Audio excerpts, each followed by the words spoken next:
Welcome back to the Clark Update. Today I am back with another brand new video. After Fever head coach Stephanie White delivered a fiery message to her critics telling them everybody else can go to hell, the reaction was social media exploded, fans were divided, and one major question started taking over the conversation. You're watching the Clark Update. So sit back, stay with us, and let into this. What happens when a WNBA coach looks straight at the criticism surrounding her team and essentially says enough is enough? That is exactly what happened with Indiana Fever. Grace will win, humility will win, and kindness will win. I stand by them. I will always stand by them. Everybody else can go to hell.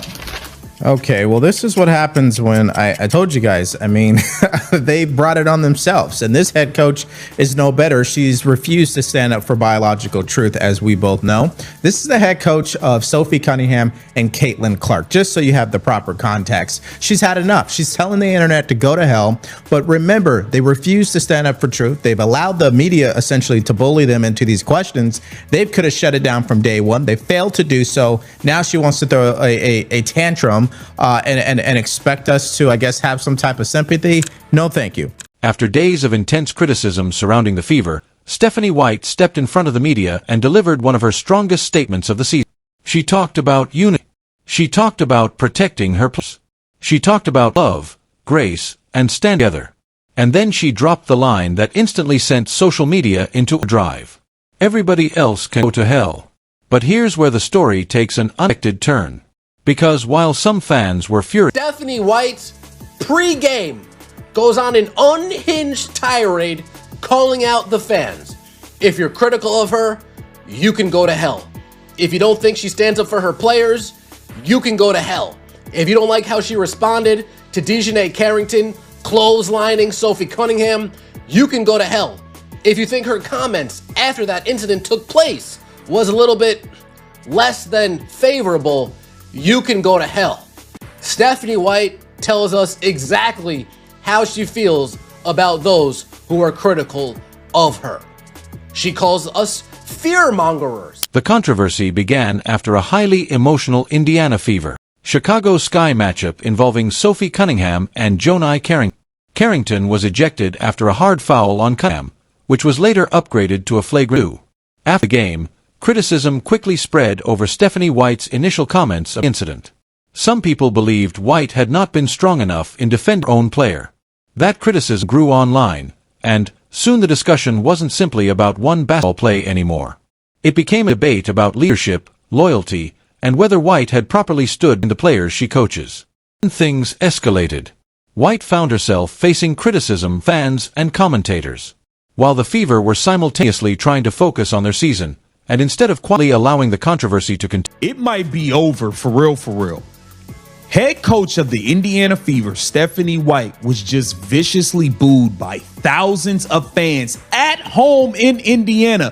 Thousands of fans booed her during player and coach intros when her name was announced as the Indiana Fever head coach. She was booed out of the building to the point where Indiana Fever team president Kelly Crosskoff had to come in and make a statement. Caitlin Clark had to make a statement. This is bad. This is nasty. They had to talk about it after the game. During her pre-game remarks, White made it clear that she wasn't going to let outside criticism divide her team. She emphasized that the Fever were united and that she would continue standing behind her players. She also acknowledged that she hadn't initially seen the entire replay of the controversial play, but after reviewing it, she described the incident much strongly. Then came the moment everyone was waiting for. White essentially drew a line between her team and the people attacking it. Her message was simple. You criticize me. You criticize the team, but I'm still going to stand with my players. And then came the forgettable sentence. Everybody else can go to hell. The room immediately had a completely different atmosphere. This wasn't a carefully polished corporate statement. This was emotional. This was personal. And it was clearly coming from someone who believed players were being unfairly targeted. White then left without taking questions, and then the moment more dramatic. Before I do a question about the game, I presume both of you have seen what your head coach said before the game now? Yeah. I've been made aware. Okay. What did you think about the things she had to say, and why do you think she decided now was the time to do that? I talked to Steph earlier in the day, too, and, I think we forget a lot of times, like, we're human, and she has feelings, and you know, there's moments that are really hard, and sometimes that's just the job you sign up for. But at the same time, like, it's okay to feel those emotions. And I just told her, like, I've been through the same thing. Like, there's been days where I've been really upset, and you can have the thickest skin in the world, but sometimes it does get to you. And you know, I think our world is just like, we love to hate, we love to divide. Like, that's all we want to do. Like, nobody wants to see each other succeed, and I think that's a really painful thing for myself to watch. Now here's where things get really interesting. If you believed Caitlin Clark would distance herself from White after such a controversial statement, you would have been wrong. Instead, Clark publicly backed her coach, and she wasn't exactly thrilled with what she had witnessed from some Fever fans. During the team's game against the New Liberty, White was booed by some fans during introductions. Clark later made it clear that seeing her own coach being booed by Fever supporters was upsetting to her. In fact, Clark said the situation made her feel sick. She emphasized that the players were behind White and the team was going to support her. Think of that for a second. The biggest star on the Fever wasn't using the controversy as an opportunity to separate herself from her coach. She was saying, "We are together." And that message matters because professional teams can survive a bad game. They can survive criticism. They can even survive social media outrage. But once players stop believing in their coach or stop believing in one another, that's when things can really fall apart. Clark appeared determined not to let that happen. Not every fan agreed with White, and that's important. Supporters believed her comments were too aggressive.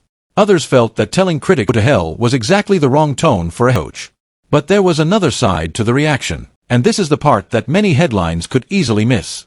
The biggest story isn't simply that Stephanie White told critics to go to hell. The bigger story is what happened afterward. Caitlin Clark's response suggested the Fever's locker room was not falling apart. Quite the opposite. Clark talked about the team sticking together and supporting one another. And that is significant because the Fever are in the middle of a season where every distraction can become amplified. Every comment becomes a headline. Every foul becomes a debate. Every reaction gets dissected online. And when Caitlin Clark is involved, that spotlight becomes even brighter. So when Clark stands beside her coach, she's sending a message that goes far beyond one press conference. The team is choosing unity over division. Now there's a bigger question. Was Stephanie White right to respond as strongly as she did? Some will say absolutely. They'll argue that coaches should protect their players and refuse to let outside noise control the room. Others will say White went too far and that a professional head coach should ignore the criticism. And honestly, both sides have an argument because emotions are part of sports. Fans invest their time, money, and attention into these teams. They feel connected to the players. They want answers when something goes wrong. But coaches' players are human too. And sometimes, after days of criticism, frustration eventually boils over. That's what made White's statement so memorable. So, no, Caitlin Clark didn't turn against Stephanie White. The latest developments actually point in the opposite direction. Whilst fans were booing White, Clark was defending her. While critics questioned White's leadership, Clark emphasized team's unity. And while White told her critics exactly where she stood, the Fever star essentially answered with, "We are standing together." Whether you agree with Stephanie White's words or not, one thing is undeniable. This Indiana Fever team has become one of the closely watched teams in women's basketball. Every controversy creates another conversation. Every game creates another headline. And every Caitlin Clark reaction seems to become a story of its own. So now the question isn't simply whether fans agree with Stephanie White. The question is, can the Fever turn all of this noise into fuel on the basketball court? Because if Clark and her teammates fend her players this aggressively, or should she have handled the criticism differently? Let us know in the comments.